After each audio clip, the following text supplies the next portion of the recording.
नमस्कार, मेरा नाम प्रशांत है और आप देखना शुरू कर चुके हैं डेली लाइन का न्यूज़ फाइल बुलेटिन। इस बुलेटिन में हम आज की दिन भर की चर्चा में रही खबरों की बात करेंगे, उनसे आपको रूबरू कराएंगे। चलिए शुरू करते हैं आज की पहली बड़ी खबर से।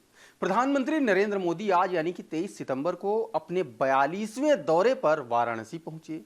पीएम मोदी ने यहां इंटरनेशनल स्टेडियम के शिलान्यास किया। वहीं इसके बाद पीएम मोदी ने 1115 करोड़ रुपए से बने अटल आवासीय विद्यालयों का लोकार्पण किया।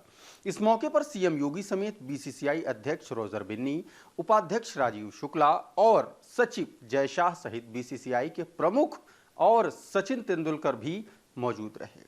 पीएम मोदी ने कहा कि यह स्टेडियम न सिर्फ वाराणसी बल्कि पूर्वांचल के युवाओं के लिए वरदान साबित होगा। वहीं युवा टैलेंट को तलाशना और तराशना जरूरी है। प्रधानमंत्री मोदी ने यह भी कहा, जब से स्टेडियम की तस्वीरें बाहर आई हैं, उन्हें देखकर हर काशीवासी गदगद हो गया है। यह स्टेडियम शिव जी को समर्पित है। चलिए आपको बताते हैं कि यह खबर आपके लिए अहम क्यों है। दरअसल अंतर्राष्ट्रीय cricket stadium Varanasi ring road के किनारे गंजारी में प्रस्तावित अंतर्राष्ट्रीय स्टेडियम 30.6 एकड़ में बनाया जाएगा। इसमें 30,000 लोगों के बैठने की क्षमता होगी।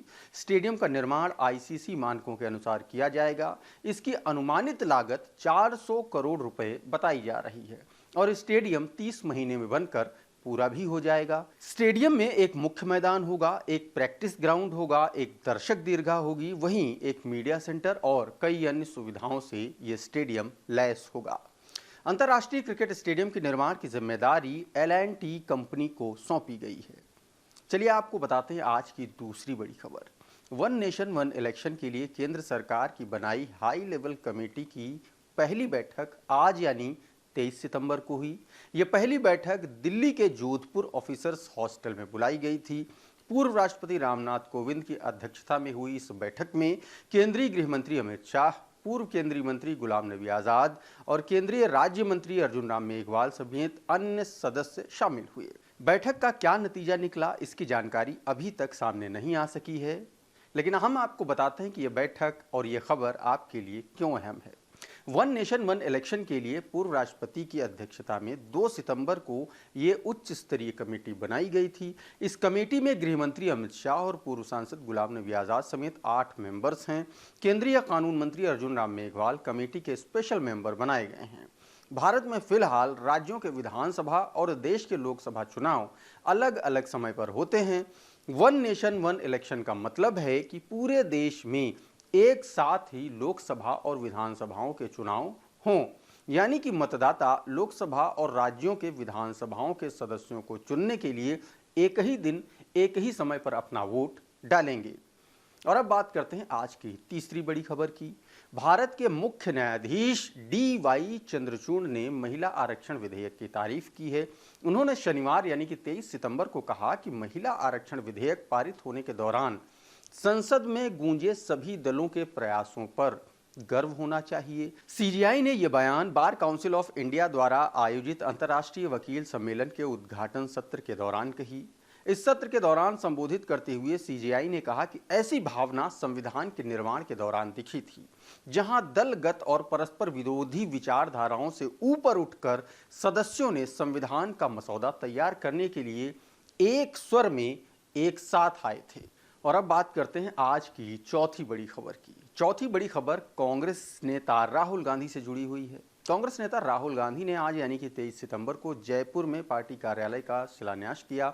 इस दौरान कार्यकर्ता सम्मेलन को संबोधित करते हुए राहुल गांधी ने केंद्र की भारतीय जनता पार्टी सरकार पर जमकर हमला बोला।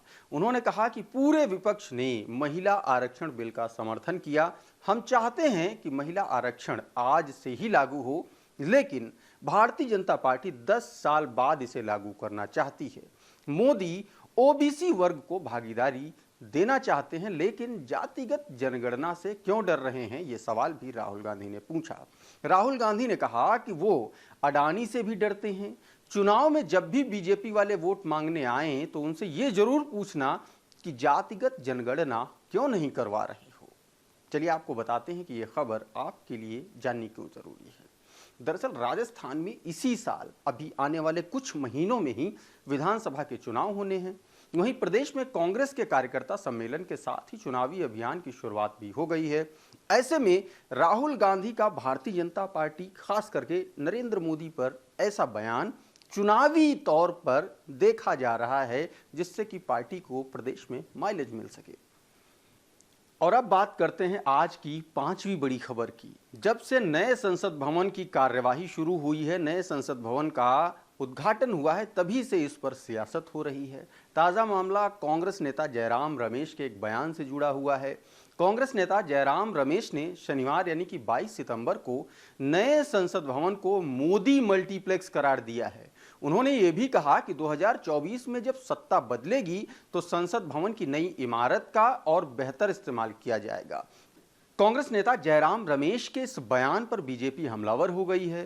भाजपा अध्यक्ष जेपी नड्डा ने जयराम रमेश के बयान का जवाब देते हुए कहा है कि कांग्रेस के निम्नतम स्तर के मुकाबले में ये बेहद ही खराब मानसिकता वाला बयान दिखाता है। जेपी नड्डा ने इसे देश की 140 करोड़ भारतीयों की आकांक्षाओं का अपमान करार देते हुए कांग्रेस को संसद विरोधी बताया है। बता दें कि कांग्रेस नेता जयराम रमेश ने प्रधानमंत्री नरेंद्र मोदी पर निशाना साधते हुए एक्स पर पोस्ट किया था कि बहुत जोर शोर के साथ लॉन्च किया गया नया संसद भवन सिर्फ प्रधानमंत्री नरेंद्र मोदी के उद्देश्यों को अच्छी तरह से पूरा कर रहा है। इसे तो मोदी मल्टीप्लेक्स या फिर मोदी मैरियट कहा जाना चाहिए। बढ़ते हैं आज की अगली बड़ी खबर की तरफ। खालिस्तानी आतंकवादी और प्रतिबंधित अलगाववादी संगठन सिख फॉर जस्टिस के प्रमुख गुरपतवंत सिंह पन्नू के खिलाफ राष्ट्रीय जांच एजेंसियों ने शनिवार यानी कि 23 सितंबर को बड़ा एक्शन लिया। एनआईए ने पन्नू के अमृतसर और चंडीगढ़ स्थित संपत्तियों को जब्त कर लिया है। पन्नू पर पंजाब में 22 आपराधिक मामले दर्ज हैं, जिसमें से 3 देशद्रोह के मामले हैं। पन्नू इस वक्त अमेरिका में रह रहा है। वहां वो लगातार भारत के खिलाफ वीडियो जारी कर जहर उगलता रहता है। चलिए आपको बताते हैं कि यह खबर अहम क्यों है। दरअसल केंद्रीय गृह मंत्रालय ने जुलाई 2020 में पन्नू को आतंकवादी घोषित किया था और उसके बाद इंटरपोल से रेड कॉर्नर नोटिस भी जारी करने का अनुरोध किया था। दरअसल गुरपतवंत सिंह पन्नू एक संगठन जिसका नाम पंजाब इंडिपेंडेंस रेफरेंडम के माध्यम से भारत के खिलाफ अलगाववादी भावनाओं को बढ़ावा दे रहा है। भारत सरकार ने इन गतिविधियों को दुर्भाग्यपूर्ण बताया है और कनाडा की सरकार को इसके खिलाफ कार्रवाई करने के लिए कहा है। और अब बात आज की आखिरी बड़ी खबर की। यूपी में डेंगू के मरीजों की तेजी से बढ़ोतरी हो रही है। पिछले 24 घंटों में 219 नए मरीज सामने आए हैं।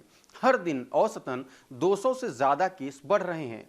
सबसे ज़्यादा केस लखनऊ में 24, गौतम बुद्ध नगर में 21, रामपुर में 22 केस मिले। इसके साथ ही डेंगू मरीजों की संख्या प्रदेश में बढ़ करके 5393 पहुंच गई है। लोगों में बिना फीवर के प्लेटलेट तेजी से गिर रहा है। गंभीर हालत में आईसीयू में लोगों को भर्ती कराया जा रहा है। ज़रूरत पड़ने पर मरीजों को प्लेटलेट्स भी चढ़ाया जा रहा है। चलिए आपको बताते हैं कि यह खबर आपके लिए अहम क्यों है। आमतौर पर डेंगू का मच्छर जुलाई से अक्टूबर के बीच ज्यादा तेजी से पनपता है। इस बार बारिश में गंगा यमुना समेत कई नदियों का जलस्तर बढ़कर बाढ़ के हालात बन गए। इतना इन दोनों नदियों का जलस्तर बढ़ा। इसके बाद मच्छरों को पनपने का मौका मिल गया, क्योंकि जो शहरी इलाके हैं वहां पर गंदगी की वजह से और पानी भर जाने की वजह से ये मच्छर पनपे हैं। पिछले साल के मुकाबले इस साल अब तक 4 गुना ज्यादा डेंगू के मामले सामने आ चुके हैं। डेली लाइन के न्यूज़ फाइल के इस बुलेटिन में फिलहाल इतना ही, लेकिन आप देखते रहिए डेली लाइन। और अगर डेली लाइन का न्यूज़ प्लेटफॉर्म आपने अभी तक सब्सक्राइब नहीं किया है तो फ़ौरन कर लीजिए। और अगर इस तरीके की वीडियोज़ आप हमारे फेसबुक पेज पर देख रहे हैं तो हमें फॉलो भी तुरंत कर लीजिए।